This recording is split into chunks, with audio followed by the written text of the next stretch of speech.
제가 말씀을 준비하면서 두 사람을 알게 되었는데요. 근데 이 두 사람의 직업이 정말 심상치 않습니다. 배우이고요. 커피 마스터이고 또 교수이기도 하고 유튜버이기도 하고 작가이기도 하고 또 사업가이기도 하고 공연 기획자이기도 하고요. 또 뭐라 그럴까? 또 뭐가 있을까요? 정말 이렇게 많은 직업을 가지고 있어요. 여러분, 이 직업 가운데 하나라도 만약에 우리가 가지고 있다면 얼마나 부러운 그러한 사람들이겠습니까? 그런데 무려 8가지, 9가지 직업을 겸비해서 가지고 있는 이 분들이 있다는 것이죠. 자, 이렇게 좋은 직업을 가진 두 사람의 삶이 그런데 한때는 지옥과도 같은 삶이었다면 여러분 믿으실 수 있겠습니까? 여러분 세상에 다 가졌다고 그래가지고 다 우리가 만족하며 사는 건 아닌 것 같아요. 적어도 이 두 분과 같은 그런 삶을 살게 된다면요. 자, 이분은 누구일까요?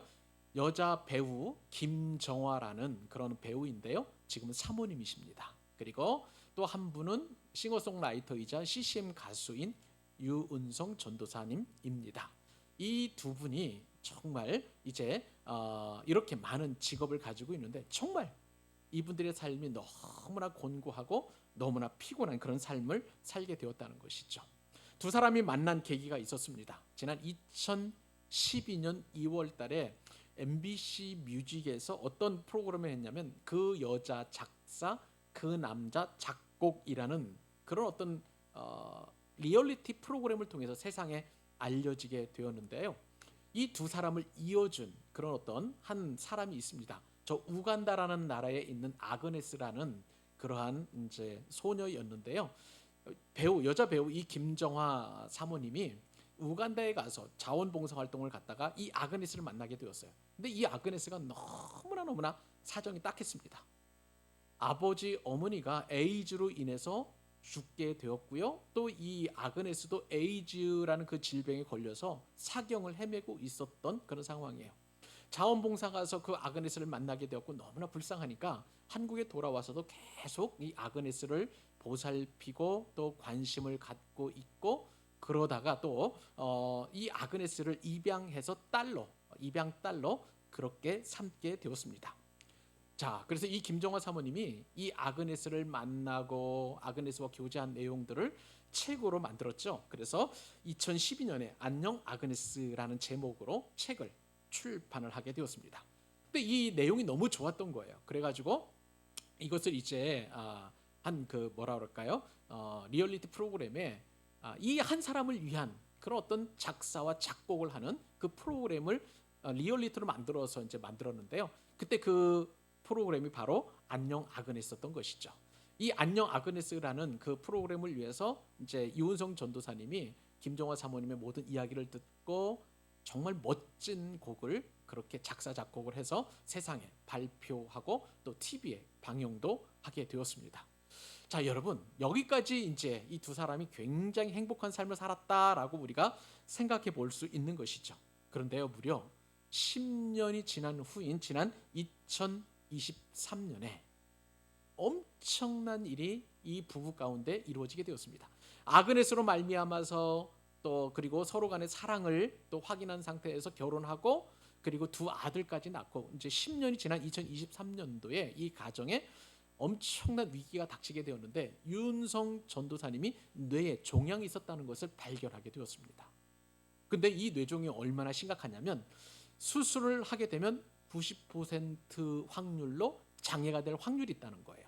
그리고 수술하다가 혹시 뇌를 잘못 건드리게 되면 50% 정도는 사망에 이를 수 있다는 확률을 가지고 수술을 임하게 되었습니다. 여러분 같으면 어떻게 하겠습니까? 이 엄청난 위기의 상황에서 수술을 해도 가능성이 별로 없고 그리고 또 잘 되어봐야 장애인이 될 수밖에 없는 그런 상황 가운데에 있었음에도 불구하고 참 이 가정 이 부부는요 참 하나님 앞에 감사하며 그리고 이 지난한 힘든 투병의 과정들을 그대로 또 사람들 앞에 오픈을 하게 되었습니다. 이 뇌종양 수술과 그리고 뇌종양 수술 이후에 회복하는 과정을 동상이몽이라는 그런 프로그램이 있는 모양이죠. SBS에 그 프로그램에 이제 방영을 하게 됐던 거예요. 사람들이 그 모습을 보고 난리가 났어요. 정말 이런 사람들이 있구나라는 그런 어떤 상황을 많은 사람들이 알게 되었고, 그리고 또 해마다 가을이면 저 오륜교에서 하는 다니엘 기도회라는 그 기도회가 있거든요.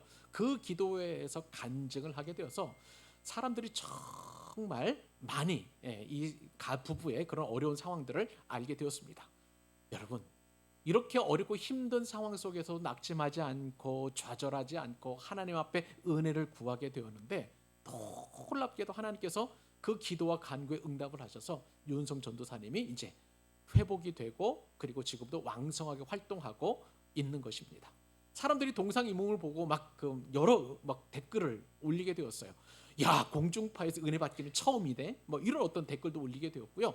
나는 그동안 개독교라고 생각을 했는데, 저 사람들 삶을 보니까 저 사람들만큼은 신이 있다면 좀 살려주셨으면 좋겠다, 이렇게 댓글 반응도 해주기도 했고요. 또 어떤 사람들은 인생의 비전을 찾았습니다, 이 부부처럼 살고 싶어요라고 그렇게 말을 하기도 하였습니다. 이런 상황에서 유은성 전도사님이 취재를 나온 기자에게 이렇게 인터뷰를 했습니다. 유은성 전도사님 이렇게 고백을 해요. 때로는 에스프레소처럼 쓰고 짙은 아픔도 우리 인생 가운데 있고, 카라멜 마키아토에 얹은 우유 거품처럼 포근하고 달콤한 순간도 있습니다. 그리스도인이라고 해서 인생의 난관이 피해가지는 않죠?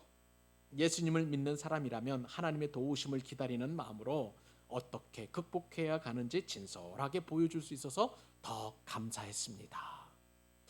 야, 참 목회자보다 나은 것 같아요.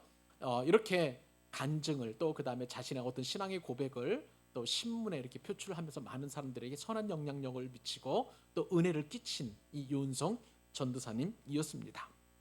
이 전도사님과 그리고 김정화 사모님은 그동안에 이 뇌종양을 겪었던 그런 모든 진단부터 또 수술과 회복의 모든 과정들을 이제 책으로 옮겼는데요. 그래서 커피 마실래요? 또 결혼할래요? 라는 그러한 책을 만들어서 또 사람들에게 이렇게 영향력을 미치게 되었습니다. 저는 이 책을 읽지는 않았습니다만은 이 부부의 소식을 접하면서 어떤 생각을 하게 되었느냐, 어떠한 역경과 고난 속에서도 하나님을 만난 사람들은 결코 주눅들지 않고 포기하지 않고 새로운 인생을 살아간다라는 그러한 믿음을 갖게 되었습니다. 정말 복되고, 그리고 하나님의 만난 사람은 뭔가 달라도 다르구나라는 그런 생각을 해보게 됐던 것이죠. 오늘 본문에 이제 우리는 야곱 말씀을 듣게 됩니다. 여러분, 우리가 계속해서 말씀을 들었던 것처럼 야곱은 이제 장자권을 속임수로 빼앗고 난 이후에 도망치듯 이제 브엘세바를 이렇게 탈출하게 되었습니다. 그리고 나서 베델에서 하나님을 만나게 되었죠. 하나님을 만난 이후에 이제 오늘 본문에 보면 여러분 깜짝 놀랄 만한 야곱의 새로운 삶이 펼쳐지게 됩니다. 이전 것은 다 지나가고 새로운 모습으로 야곱이 거듭나는 것을 우리가 알게 되는 것인데요. 사랑하는 여러분, 오늘 말씀을 통해서 우리는 하나님을 만나는 것이 우리에게 얼마나 큰 은혜요 축복인가를 한번 생각해 볼 필요가 있습니다. 여러분, 야곱은요 이제 하나님을 만나고 나서 어떠한 일을 경험하게 되냐면 만남의 축복을 경험하게 돼요. 그래서 배우자도 만나고요, 또 외삼촌 집에 가기도 하고 거기서 열심히 일을 해가지고 또 부자가 되기도 하고, 그리고 또 결혼도 하게 되고 자녀도 12명 이상, 디나까지 포함한 13명의 자녀를 낳게 되는 것을 보게 됩니다. 여러분, 무엇보다도 우리가 사모해야 될 것은 하나님을 만났을 때에 모든 것이 새로워지는 거예요. 만물이 새롭게 보여지고 우리의 삶이 새롭게 보여지고 또 우리가 또 새로운 것을 발견해낼 수 있는 그런 눈을 우리가 갖게 된다는 거예요. 그렇기 때문에 여러분, 우리가 하나님을 만났습니다. 그리고 만나기를 원합니다. 그리고 만난다 할지라도 이제 새롭게 하나님을 만나는 또 은혜를 사모할 수 있기를 바랍니다. 그것이 바로 이 날에, 그리고 오늘 말씀을 통해서 하나님께서 저와 여러분들에게 주시고 싶어 하시는 하나님의 은혜인 줄로 믿습니다. 그래서 우리 말씀을 듣는 가운데 하나님을 만난 사람에게 주시는 놀라운 축복, 그 축복이 나의 축복이고 여러분 한 분 한 분들의 축복이 될 수 있기를 소망하는 마음으로 이 말씀 같이 받고 은혜를 나누도록 하십시다. 그러면 여러분, 첫 번째, 하나님께서 하나님을 만난 사람에게 주신 은혜는 무엇인가? 놀랍게도 여러분, 발걸음이 가볍다는 거예요. 가벼운 발걸음을 하나님께서 주신다는 것입니다. 여러분, 사람은 누구나 다 새 출발할 수 있는 기회를 얻게 되죠. 학교에 입학하거나 또 직장에 취업을 하거나 또 유학을 떠나고 또 내지는 또 새롭게 사업을 하고 결혼해서 가정을 꾸리면 모든 사람들은 다 이렇게 새 출발할 수 있는 그러한 순간이 주어지게 됩니다. 자, 그런데 여러분, 새 출발 가운데서도 정말 의미 있고 보람되고 정말 행복한 새 출발이 있다면 여러분 믿을 수 있겠습니까? 어떤 새 출발일까요? 하나님을 만났을 때 얻는 새 출발입니다. 오늘 본문에 보니까 야곱이 그런 새 출발을 하고 있어요. 자, 1절 말씀 같이 한번 읽어보기를 원합니다. 한 목소리 읽어보도록 하십시다. 자, 시작. 야곱이 길을 떠나 이르러. 오늘 본문에 보니까 야곱이 길을 떠난다는 거예요. 야곱이 머물러 있지 않고 길을 떠난다라고 오늘 본문을 그렇게 시작을 하고 있습니다. 하나님을 분명히 만났습니다. 야곱은 베델에서 그렇게 감격스럽게 하나님을 만났는데 이 하나님을 만난 야곱은 또 길을 떠나서 가던 길을 가는 것을 보게 됩니다. 하나님을 만났다고 해서 다시 옛날로 돌아가는 것이 아니에요. 지금 베델에서 하나님을 만난 이후에 참 야곱이 잘한 것은 뭐냐면 브엘세바로 돌아가지 않았다는 것입니다. 우리는 때때로 하나님을 만났음에도 불구하고 과거로 돌아가려고 하는 그런 경향이 있을 수 있어요. 예수님께서는 그것을 결코 기뻐하지 않으십니다. 쟁기를 손에 들고 뒤돌아보는 자는 합당치 않으리라 그렇게 말씀하셨어요. 우리는 믿음의 전진만이 있는 것입니다. 뒤로 물러서거나 혹은 정지하거나 다시 돌아간다는 것은 그것은 우리에겐 있을 수 없는 일이에요. 믿음의 길을 잘 가던 사람이 있었어요. 데마라는 사람이었습니다. 그런데 사도 바울은 나중에 보니까 이 데마가 세상으로 돌아갔다라고 해서 안타까움과 아쉬움을 표현하고 있는 말씀을 우리는 잘 알고 있습니다. 다시 돌아가서는 안 되는 것이죠. 믿음의 길을 한번 내디뎠으면, 첫 발걸음을 내디뎠으면 그 발걸음으로 쭉 전진하고 나아가고 순례의 길을 걸어가는 것이 하나님께서 저와 여러분에게 주시는 축복이라는 것입니다. 자, 여러분, 야곱이 이렇게 걸어가게 됐는데, 그런데 이 야곱의 발걸음이 굉장히 특이합니다. 오늘 본문에 그냥 우리 성경에 보면 야곱이 길을 떠났다라고 그렇게 표현되어 있는데요. 원문을 보니까 이런 의미가 아니에요. 그냥 단순히 떠난 것이 의미가 아니라 야곱이 그의 발을 들어 이렇게 표현되어 있는 거예요. 발을 들었다는 것입니다. 쉽게 말하면요, 하나님을 만난 이후에 그의 발걸음이 날아가듯이 그렇게 가벼워졌다라는 그런 표현이라고 할 수가 있겠습니다. 야곱은 이제 하란을 향해서 밧단 아람으로 향해서 갈 때에 길을 떠나게 되었는데 마치 날아가듯이 사뿐사뿐 그렇게 기쁨으로 걸어갔다는 것이요. 하나님을 만나니까 야곱의 그 걸음걸이가 바뀌었다는 것을 오늘 말씀을 통해서 우리가 알게 됩니다. 여러분, 이렇게 가면은요, 가는 길이 굉장히 쉽습니다.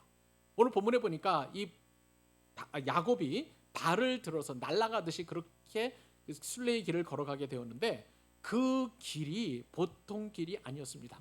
여러분, 지난번에 제가 들었던 말씀 기억하세요? 브엘세바에서 밧단 아람까지는 무려 900km 정도 됩니다. 여러분, 그럼 보십시오. 성인 건장한 청년이 하루를 걸어간다고 해도 이 뙤약볕에서 중동 지역에서 30 내지 40km 걸어간다는 것은 정말 기적 같은 일이에요. 근데 이 900km를 걸어간다는 것은 하루에 100리씩 거의 한 40km로 친다면 한 달 동안 꼬박 가야 하는 그러한 걸음걸이가 되겠습니다. 힘들고 지난하고 피곤하고 정말 어려운 이 길을 야곱은요, 하나님을 만난 이후에 가볍게 걸어서 거의 이 동방 사람의 땅, 그것이 어느 곳인지는 확실하게 알 수는 없지만 분명한 것은 밧단 아람 근처라는 것이죠. 그곳까지 그렇게 걸어갈 수 있었다는 것입니다. 여러분, 왜 야곱이 이처럼 어려운 길을 쉽게 갈 수 있었을까요? 다른 이유 하나도 없습니다. 야곱이 성품이 변한 것도 아니고 야곱이 더 착해진 것도 아니고 야곱이 뭐 변화된 거 하나도 없습니다만은 자동차를 이용한 것도 아니겠죠. 하나님을 만났기 때문에 그의 발걸음이 이렇게 가벼워지고 또 쉬워졌던 것을 보게 됩니다. 여러분, 하나님을 만난다면은요, 우리의 모든 일이 쉬워집니다. 우리의 모든 일이 억지로 어쩔 수 없이 가는 것이 아니라 기쁨으로, 감사로, 그리고 가볍게 야곱과도 같이 발을 들어서 가뿐 갈 수 있었다는 거예요. 저는요, 여러분들 한 분 한 분들을 축복합니다. 하나님을 깊이 만남으로 인하여 이 예배 시간에 주님을 깊이 만남으로 말미암아 여러분의 학업이 쉬워질 수 있기를 바랍니다. 여러분의 사업장이 쉬워질 수 있기를 바라고요. 여러분의 사역이 쉬워질 수 있기를 바라고요. 여러분의 삶의 터전이 쉬워질 수 있기를 바라고요. 여러분이 하는 모든 일들이 하나님 주시는 새 힘으로 쉬워질 수 있고 발걸음이 가벼워질 수 있기를 바랍니다. 오늘 아직 예배 시간에 도착하지 않았습니다만 김은혜 자매가 우리 교회까지 올 때는 편도 3시간 꼬박 걸린다고 해요.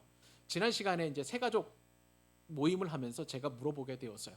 야, 이 3시간 동안 편도 왕복 6시간 아니겠습니까? 오가는 길이 참 힘들지 않겠습니까? 그렇게 물어봤더니 하나도 안 힘든다는 거예요. 그러면서 이 은혜 자매가 하는 이야기가 하나님께서 매 주일마다 주시는 그러한 말씀의 은혜가 있기 때문에 예배의 감격이 있기 때문에 교회에 오는 것이 참 힘들지 않다라고 하는 그런 간증을 듣게 되었습니다. 여러분들에게도 하나님을 깊이 만남으로 여러분이 하는 모든 일들이 쉬워질 수 있기를 주님의 이름으로 축복합니다. 하나님을 만나면은요 어려운 일도 쉬워지는 거예요. 하나님을 만나면은요 무거운 발걸음도 쉬워지는 거예요. 하나님을 더 깊이 만나게 된다면 우리의 모든 것들이 다 마치 날아가듯이 그 일들을 감당할 수 있게 된다는 것이에요. 여러분에게 이렇게 하나님을 깊이 만났을 때 모든 인생의 무거운 발걸음들이 쉬워지고 가벼워지는 은혜를 누릴 수 있기를 우리 주님의 이름으로 축복합니다. 자, 하나님을 만났을 때에 주어지는 두 번째 축복은 무엇일까요? 그것은 삶의 의욕도 충만해지고 좋은 만남으로도 충만해진다는 것입니다. 야곱이 2발 들고 날아가듯 기쁘게 지금 거의 동방사람의 땅으로 도착을 하게 되었습니다. 자, 그런데 이 야곱 그동안 70평생 동안 어디에 있었냐면 장막 안에만 있었어요. 그래서 늘 어머니 리브가와 이렇게 다정다감하게 이야기를 하고 친밀했던 그런 관계를 누렸던 이 야곱이었는데 하나님을 만나게 되면서 삶의 태도가 바뀌는 것을 보게 됩니다. 그 말씀이 오늘 2절로 5절까지인데요. 자, 여러분 같이 한번 읽어주셨으면 좋겠습니다. 자, 읽겠습니다. 본즉 들에 우물이 있고 그 곁에 양 3떼가 누워 있으니 이는 목자들이 그 우물에서 양떼에게 먹임이라.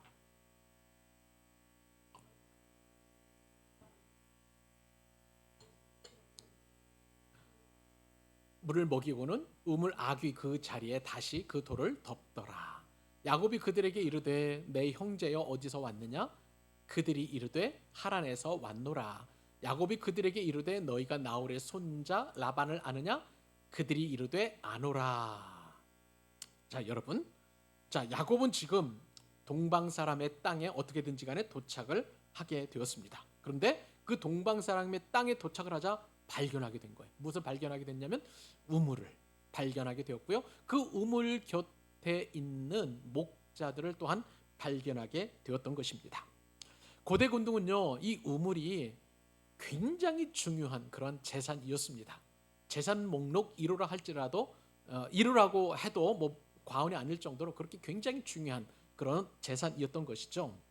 그렇기 때문에 이 우물을 함부로 대하지 않았습니다. 오늘 본문에 보니까 어떤 일이 있었었냐면 목자들이 있었었고요. 양떼들이 누워있는 것을 야곱이 본 거예요. 그런데 아직 우물을 열 때가 아니라는 것입니다. 더 많은 양떼들이 쫙 모여가지고 그리고 이 귀한 우물을 양떼가 다 모였을 때 물을 이렇게 주는 그런 어떤 상황이었던 것이죠. 그렇기 때문에 지금 목자들이 그렇게 누워있는 그런 누워있는 양떼와 그런 목자들을 야곱이 우물에서 보게 된 것입니다. 지금이야 이렇게 우물이 별로 이렇게 중요하지 않습니다. 우물물 잘 먹지도 않죠. 왜냐하면 수도가 있기 때문에 그렇습니다만은 저 어렸을 때만 해도 이 우물이 너무나 귀했던 거 제가 기억합니다. 그래서 집이 있으면 집 한가운데 이 우물을 항상 중심으로 해서 집이 이제 구성되어 있죠. 또 우물이 집안에 없다 할지라도 가장 가까운 곳에 우물을 마련해 놓고 또 물을 기르다가 먹기도 하고 씻기도 하고 또 음식을 만들기도 하고 했던 그런 것도 아마 여러분들은 잘 모르실 수 있겠습니다만은 저 어렸을 때만 해도 그런 일이 있었던 것입니다. 근데 이 우물이 제가 어렸을 때 이렇게 귀한 우물이었는데 중동 지역에서의 우물은 그것도 지금으로부터 4,000년 전의 우물이라는 것은요 엄청나게 중요한 그러한 필수적인 그런 어떤 생존의 환경이었던 것입니다. 왜 그러냐면요 기본적으로 이 팔레스타인 지역, 이스라엘 땅에 있는 이 팔레스타인 지역은 하천이 와디라고 부르는 그 하천이 있습니다. 근데 이 와디가 우기 때는 대략 한 3개월 정도는 비가 내려가지고 그 하천에서 물이 흐릅니다만은 나머지 9개월 동안은 바짝 말라가지고 그냥 그 뭐라 그럴까 흔적만 물 흐르는 흔적만 남아 있는 그런 황량한 곳이에요. 그러니까 물이 얼마나 귀한지 우리가 어렵지 않게 짐작을 할 수 있는 것이죠. 그런데 이 우물은요 엄청난 하나님의 은혜가 담겨져 있는 곳입니다. 우선 이 우물은 어떤 곳이냐? 하나님의 구원을 상징하는 것입니다. 이스라엘 백성들이 출애굽한 이후에 광야 길로 접어들게 되었어요. 그랬는데 마실 물이 없었던 거예요.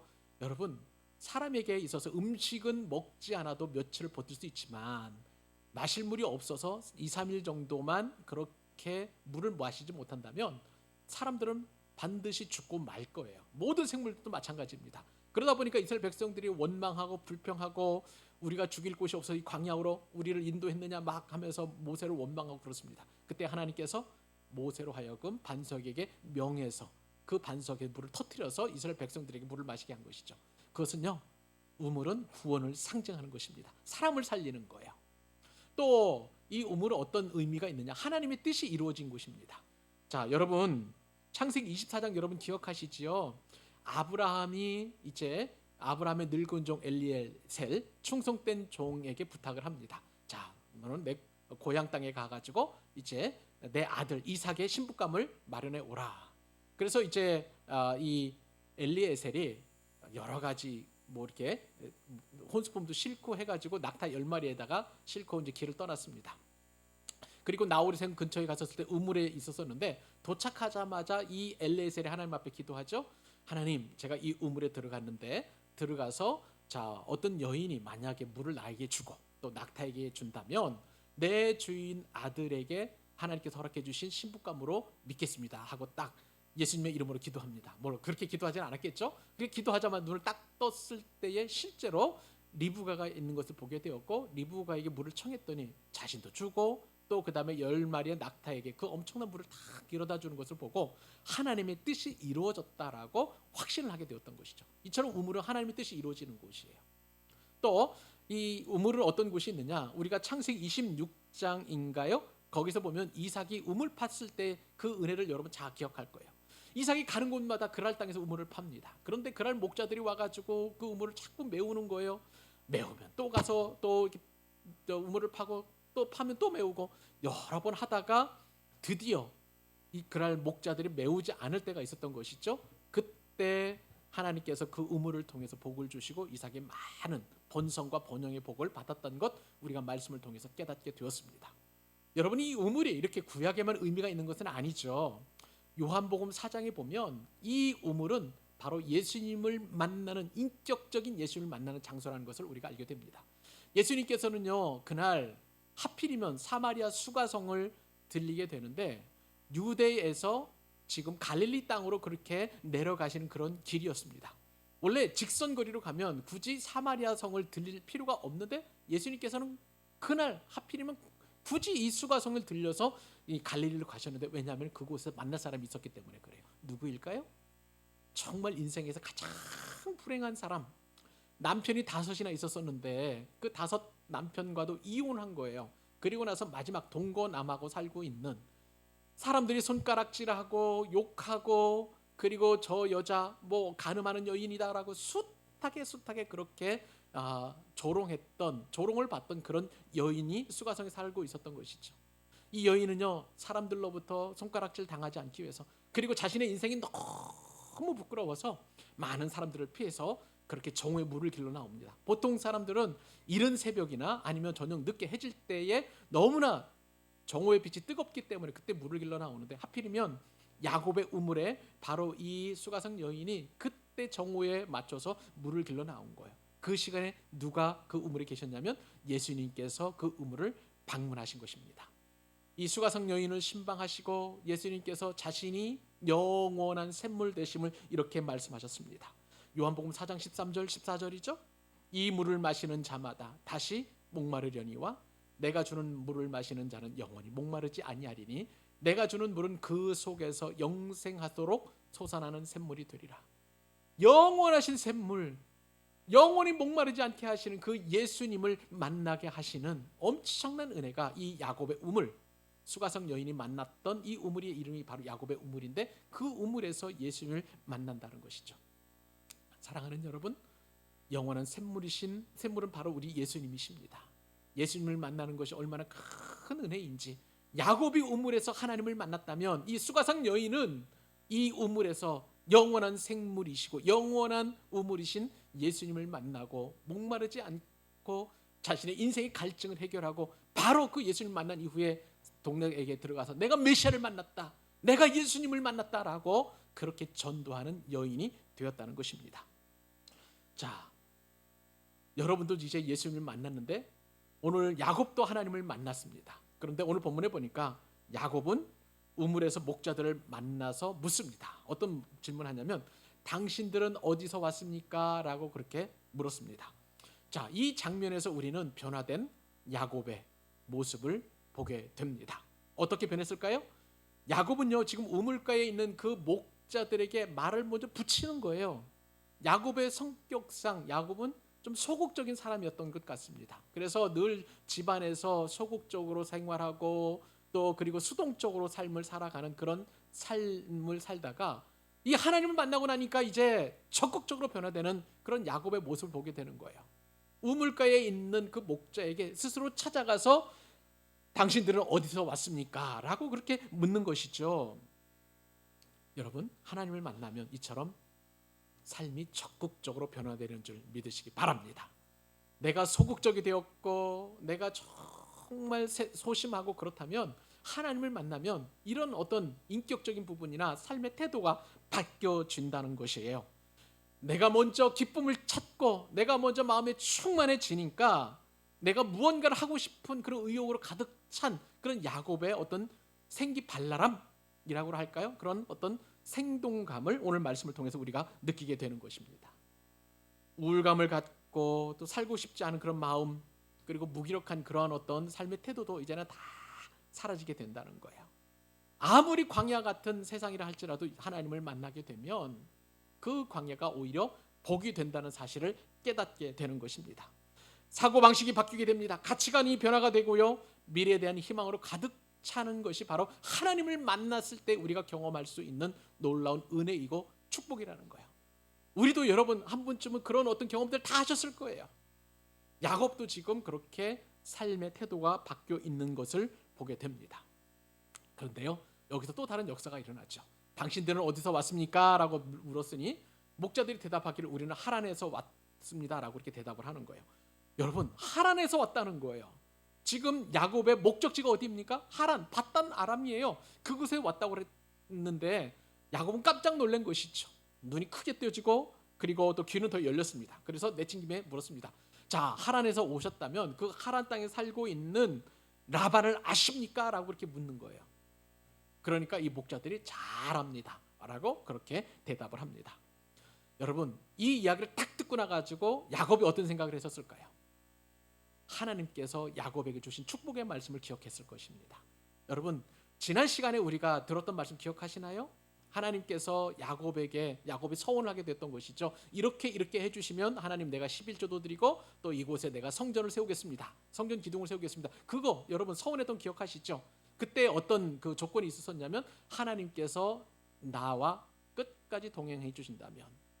그러니까 야곱은 오늘 이렇게 우물에서 목자를 만나고 또 그 다음에 하란에 있는 라반의 소식까지 들었다는 것은 하나님께서 자신의 기도에 응답하셨다는 것을 야곱은 깨달았을 것입니다. 여러분, 이렇게 하나님을 만나게 되면요, 모든 일이 순적하게 이루어지는 줄 믿으시기 바랍니다. 예전에 제가 저희 교회 개척할 때 이곳에서 교회를 세울 때의 그 이야기를 한 2번 정도 제가 간증한 적이 있었습니다. 2017년 12월 초죠. 교회를 개척하기 위해서 집은 이제 저쪽 웰빙타운이었으니까요.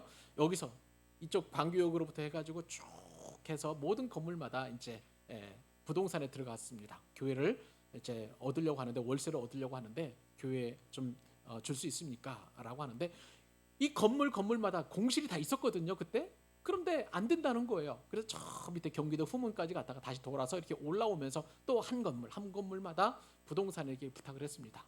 안 된다는 거예요. 공실이 있을지언정 교회는 안 준다. 그래서 제가 깜짝 놀랐습니다. 야, 공실이 있어도 교회는 안 주는구나. 교회가 어떻게 했길래 이렇게 교회에 월세조차 주지 않는구나. 뭐 이런 생각을 들게 되는 거예요. 그래서 이제 좀 낙심되는 마음으로 이제 건물이 몇 개 남지 않았잖아요. 그래서 이제 요 앞에 도착을 하게 되었는데 이 아침에 이 건물 앞에서 어떤 일이 일어나게 됐냐면 이 경기 캠퍼스 플라자의 상가 건물을 임대하는 한 사장님을 만나게 된 거예요. 자, 근데 이 사장님이 뭐 아마 담배를 피러 나오신 것 같죠? 이제 밖으로. 근데 저와 동행해 주셨던 그 사랑의교회 안수 집사님이 이제 부동산 사장님이신데 걸어가면서 저는 몰랐는데 이분하고 이 저기 분양사 사장님하고 딱 마주친 거예요. 하필이면 그 시간에. 그러면서 두 분이 막 반갑게 악수를 하는 것입니다. 근데 나중에 알고 보니까 이 두 분은 사랑의 교회에서 주차 봉사부라고 있는데 그곳에서 함께 봉사를 하다가 헤어진 지 한 10년이 넘었다는 것이죠. 그런 다음에 10년 만에 다시 만났으니까 얼마나 반가웠겠습니까? 그러면서 뭐 이런저런 이야기도 하다가 왜 여기까지 오셨냐고. 그분은 이제 부동산 사장님 분당에 사시는 분이시거든요. 그래서 목사님이 좀 교회를 개척하려고 좀 자리를 장소를 알아보고 있는데 이 지역에서 장소를 임대해 주는 곳이 아무것도 없습니다라고 그렇게 말씀을 드렸더니 그러면 여기다 하시라고. 그래서 이곳에 교회를 설립할 수 있었던 것입니다. 저는요 그때 온몸에 소름이 돋는 전율을 느끼게 되는데 왜냐하면 정말 왜 하필이면 그 시간에 그렇게 휴식이든 아니면 담배를 피러 나오시든 저는 잘 모르겠습니다만 그 시간에 딱 맞춰가지고 그렇게 두 분이 만날 수 있는 것인가. 제가 아무리 생각을 해도 정말 이거는 하나님의 섭리 아니고는 있을 수 없는 일이다라고 그렇게 생각을 했던 것이죠. 이처럼 하나님을 만나게 되면은요 정말 모든 것이 순적하게 그리고 정말 하나님이 기막힌 타이밍에 맞춰서 이루어지게 되는 것을 보게 됩니다. 저는요 여러분 한 분 한 분들을 축복합니다. 하나님을 깊이 만나면 만남의 축복이 우리에게 주어지는 줄 믿으시기 바랍니다. 그렇기 때문에 우리는 삶에 의욕이 생기고 좋은 만남으로 충만해지는 거예요. 여러분을 축복하고 싶습니다. 좋은 선생님과 만나시기 바랍니다. 좋은 책과 만날 수 있기를 바라고요. 좋은 제자와 만나시기를 주님의 이름으로 축복합니다. 좋은 친구 만날 수 있기를 바라고요. 또한 좋은 배우자도 만나고 좋은 직업도 만나고 좋은 때도 만나고 좋은 음악도 만나고 좋은 그림도 만나고 좋은 교회와 또 그런 만남의 축복이 있기를 간절히 소망합니다. 하나님과 인격적인 만남이 이처럼 좋은 만남을 가져오는 거예요. 그 어떤 만남보다도 가장 좋은 만남인 하나님과의 만남을 사모하고 그리고 하나님께 주시는 분복을 다 받아 누리는 저와 여러분 되시기를 우리 주님의 이름으로 축복합니다. 마지막으로 하나님과 만났을 때 우리에게 주시는 엄청난 복, 그것은 우리의 인생이 너무나 흥분된다는 것입니다. 자, 우물에서 지금 야곱이 목자들을 만나게 되었습니다.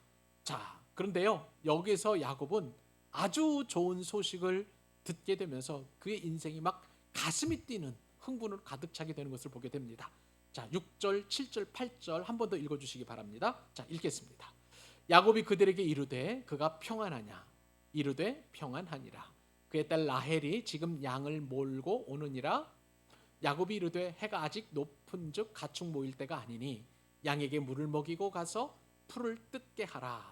야곱이 이르되 해가 아직 높은즉 가축 모일 때가 아니니 양에게 물을 먹이고 그들이 이르되 우리가 그리하지 못하겠노라.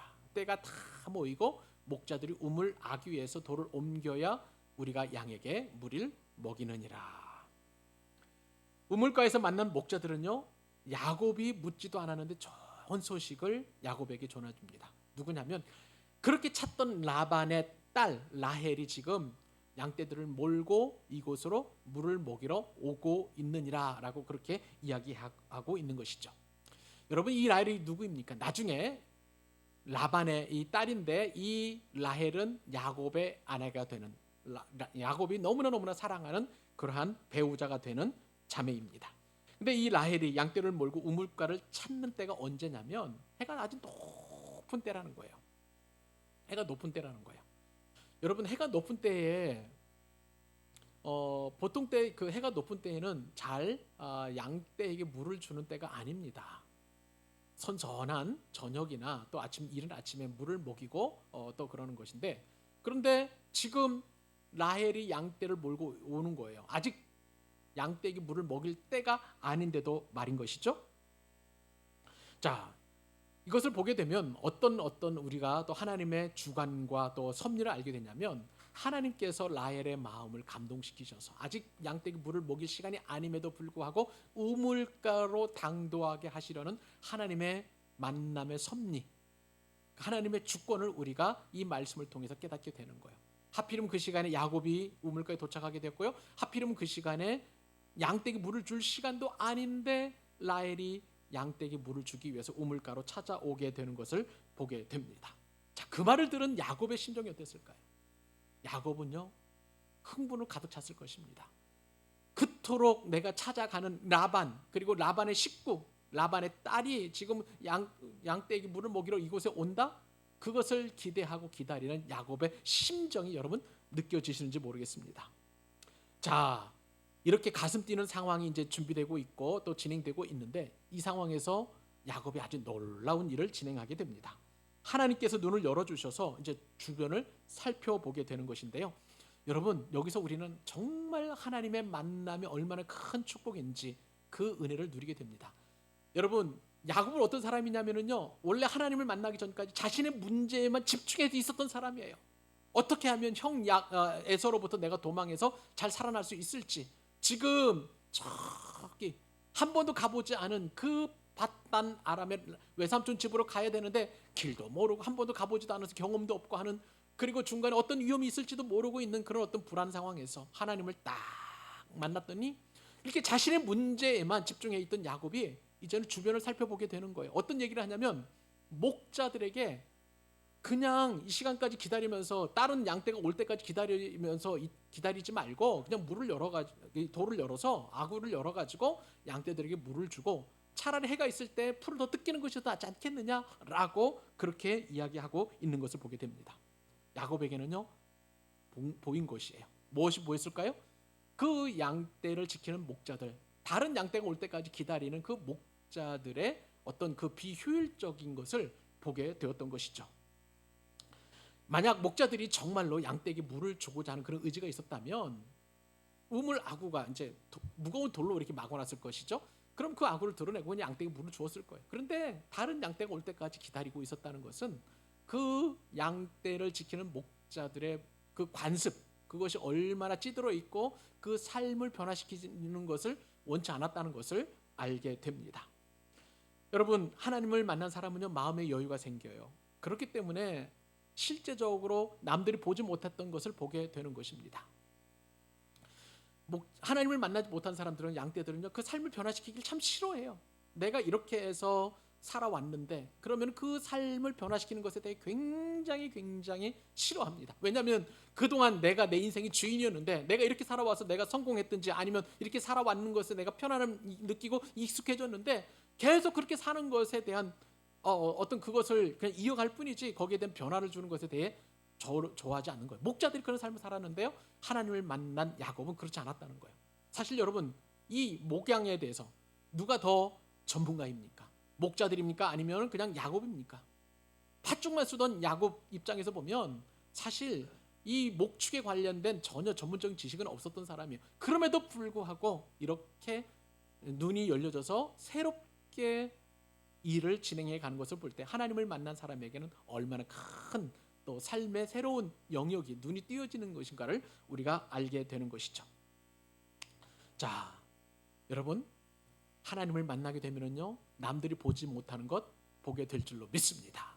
하나님을 만나게 되면은요, 가는 길마다 눈에 보이는 것이 있어요. 그것도 아주 자세하게 보이게 됩니다. 하나님을 만나게 되면 사업을 보게 되고요, 하나님을 만나게 되면 결혼도 보게 되고, 하나님을 만나게 되면 학업도, 하나님을 만날 때 진로도, 하나님을 만나게는 승진도, 모든 것이 다 새롭게 보여서 새롭게 또 인생을 시작할 수 있는 것이죠. 이렇게 하나님을 만난 사람들은요, 삶의 의욕으로 충만하고 가슴이 뛰게 됩니다. 자, 그런데요, 이것보다 더 가슴 뛰는 일이 한 번 더 생기게 되는데, 그것은 바로 라헬을 만나는 것이죠. 제가 9절로 12절까지 말씀을 읽어드립니다.